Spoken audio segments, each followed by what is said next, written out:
আপোনালোকেতো গম পায়ে যে মই এইকেইদিন ঘৰতে আছিলোঁ। এই ভিডিঅ'টো পিছে ঘৰত থকা দিনৰে আপলোডহে দিয়া হোৱা নাছিলে।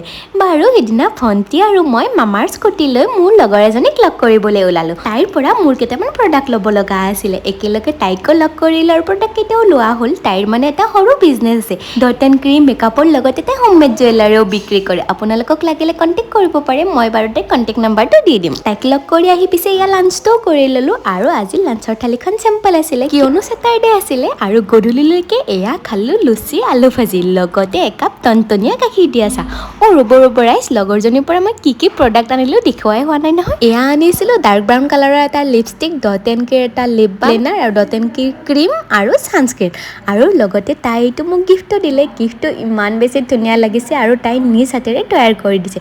আপোনালোকক কাৰোবাক লাগিলে তাইক কণ্টেক্ট কৰিব আৰু তাইৰ এটা নাৰী নামৰ পেজো আছে, মই বাৰু ইয়াত কলাবৰেশ্যন পঠাই দিম। পিছে আজিলৈ আহিছোঁ ৰাইজ, যদি মোৰ ভিডিঅ'টো চাই ভাল পালে তেতিয়াহ'লে মোক বহুত বেছি মৰম দিব বুলি আশা ৰাখিলোঁ।